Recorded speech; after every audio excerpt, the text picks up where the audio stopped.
Hey Latchkey kids and driving mutants, I'm Lady Shasha, Mistress of the Snark, and welcome to the first of many Tubi Tuesdays. Tubi is the gift that keeps on giving. I just stumbled upon a 2017 movie called Fixation. I should add, just for good measure, that as of the date of this recording, it was also available on Amazon Prime. Trigger warning, this movie does start with implied SA, similar to Norman Bates' relationship reveal with his mother in Psycho 4. If that subject matter is not healthy for your mental state, I suggest that you fast forward the movie 4.5 minutes. There's absolutely nothing wrong with protecting your mental health. We are all going through a collective traumatic experience on a global level. Anyway, after the opening sequence with the mother and her son, who looks to be about 7 or 8 years old, it jumps to present day. At this point, you see the same character as a grown man with a wife and stepdaughter. I noticed that we got some very interesting product placement in this movie, and I wondered, did they print out this label for a sight gag, or is this a real product? Turns out this is a real product. I respect that. Our main character seems to have a very good relationship with his wife and his stepdaughter, even though his stepdaughter is going through some emotional changes as children her age do. She looks to be about 12 to 13 years old, middle school age. We see some of what she's going through when she encounters these girls at the bus stop. That scene was executed so well. It showed that real deal psychological isolation that many middle school girls do, and that some grown women who have not progressed since middle school and have arrested development still do to each other. There are two separate stories in this that eventually join together into one story. The secondary story is about these police officers that are trying to track down a serial killer. Could these killings have anything to do with our happy family?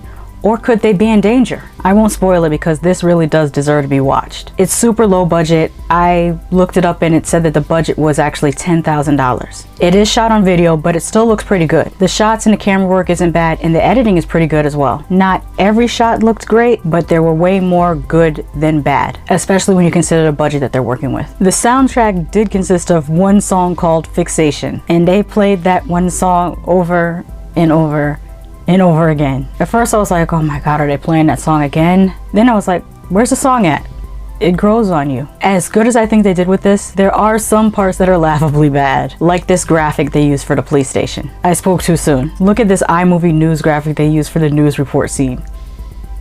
I love it. Also, the worst actor in this is the angry police chief. Almost all the actors playing cops weren't that great, except for the actor who played the officer with a scar on her face. She wasn't bad. But the best actors in this were the kids. I love the scene where they were all on the swings talking about a movie, but still giving the stepdaughter Samantha the cold shoulder. They were blatant about it too. Oh my god, did you guys see that movie where the guy was like 5 different people at the same time? Oh my god, I was not expecting him to do like that thing he did at the end where he just kind of like they just dropped it. Why is she staring at us? Hi, I'm Samantha. Who cares? But it's like the beginning, the middle, and like any space between anything. It's like no. Yeah, they ain't give you no context or nothing. They just put it out there. They just hope you dealt with it. Did you see it in the trailers? Cause I sure as heck didn't. Why is she still looking? I don't know. She's creeping me out. She's weird and nosy. Maybe we should move. Let's go. I gotta go home and move. Good job, young ladies. You are very talented actors. There is blood in this, but no gore. I think if they had added some gore, it would have made this movie a little bit better. I will say that whenever the characters eat or drink anything, they really are eating or drinking things. Tyler Perry. I enjoyed this much more than a lot of movies with bigger budgets or more well-known stars. This has a tiny budget, mostly new talent, and a lot of heart. There's one questionable thing they did as far as the writing is concerned. At one point, a character calls the police and says that she thinks that her husband is the killer. So the police show up to the house and then ask the husband to tell the wife to come to the police station because they want to talk to her.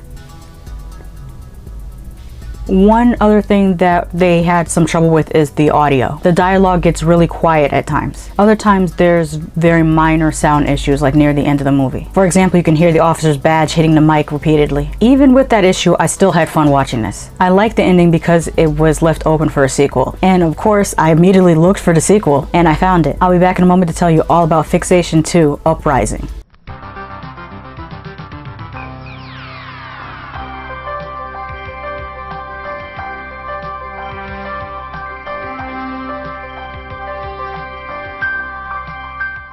Welcome back. Let's get into Fixation 2 Uprising. This sequel was released in 2019. It starts off right where the last one left off, with the same detective and police chief discussing the case. Then it has some flashback scenes from the ending of the first movie, just to get you caught up or in case you missed it. Next, the screen says 3 years later, and we see a woman home alone being terrorized by some trick-or-treaters. After that, we see Catherine, the mother from the first movie, dropped off at a halfway house. Turns out she had been framed by the real killer for the murders, and her daughter Samantha is still missing. By the way, for viewers outside the United States, a halfway house is a transitional living house for people that are either coming out of prison or rehab that allows them to adjust back into living in regular society. It's called halfway because many times some of the people staying there may have an ankle monitor on, they have a curfew, so they're not completely free, they're halfway incarcerated, halfway free.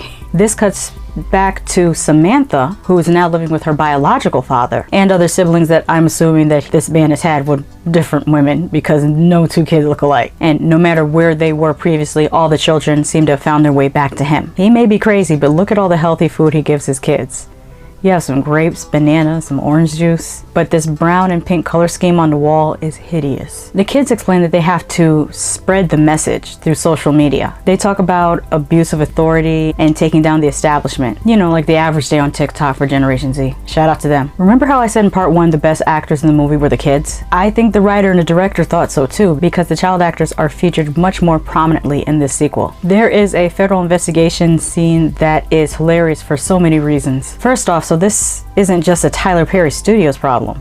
The wigs, I mean. I've never seen so many bad wig applications or bad quick weaves in one room. Who said this was okay? What is this? It's a shame because all of them are very pretty ladies. Secondly, the pictures of the criminals on the wall. Y'all are so wrong for that. Oh, I forgot to say that the angry redhead police chief lady was replaced by this other lady. She's FBI, but still angry. The scene at the halfway house is great. I did not expect what happened to happen. It was so nasty, but all the actors committed and executed the scene very well. In this, there is also 2 concurrent stories. One centers around Samantha and what she's doing with her new family. The other centers around the FBI agent and her daughter Morgan. Oh, and her ex-husband, who's married to this heifer who is the worst stepmother of all time, like straight stepmother from hell. And her dad is pretty spineless towards his evil ass wife. So anyway, Samantha's father is preaching his message about how we are not going to let these adults take anything from you. Sir, you are the adults. You know he's crazy because of how he has the key on his lanyard. Any normal person would have the clip pass through the top middle part of the key. This guy has a clip like this. He's clearly a psychopath. This clip right here is everything you need to know about the greatness of this movie.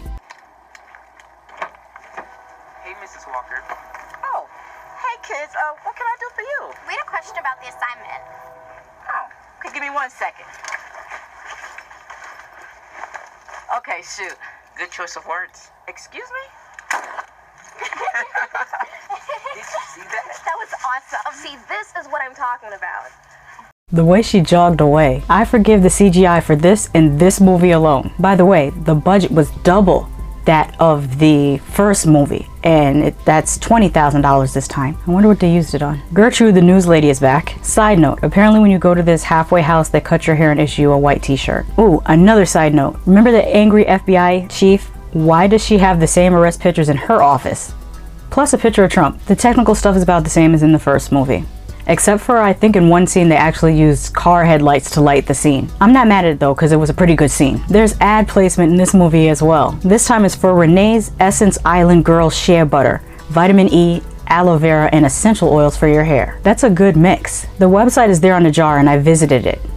Shout out to that. Why can this movie have a good mock-up of an Instagram type platform, but the cleansing hour, which had a budget of, I don't know, because they refused to list it anywhere, but the movie only made $82,000, so they must be ashamed. They should be ashamed of having the live stream looking like this though. Whatever their budget was, it was definitely higher than $20,000, but this movie has a better grasp on social media. I just figured where they spent the extra money in this movie. The soundtrack and the score. It was much better in this movie than the first one. Anyway, isn't this a nice kitchen? I love this kitchen. Also, shout out to the Michael Myers prop in the corner. This was so much fun to watch. I think I like it even better than the original, and I think that they will become cult classics. I love the ending to this one as well. It sets up for a sequel, and I am excited for where this story is gonna go. One other thing that I would like to note, I also very much appreciate how both of these movies take place in the suburbs with regular black middle-class families. I like that. Both of these are directed by Bobby Peoples and Renee S. Warren Peoples. I made some jokes about parts of these movies, but really they did a lot with a little. I appreciate them so much for the work and the heart that they put into these movies. And I, for one, look forward to see what they do in the future. At the time of the recording of this video, both movies were available on Tubi and Amazon Prime. It is my understanding that these were written as a trilogy, so I definitely look forward to part 3. Have you seen Fixation or Fixation 2 Uprising? Let me know in the comments, but like I always say, don't take my word for it. Watch it for yourself. Just because I love something doesn't mean you won't hate it, and just because I hate something doesn't mean you won't love it. Until next time.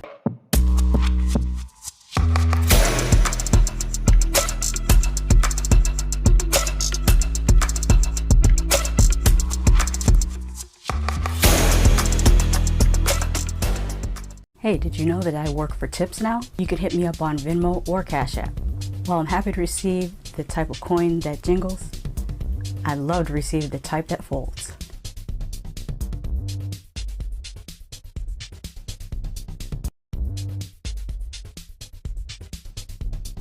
Somebody show these people where the subscribe button is. They don't know what they're doing.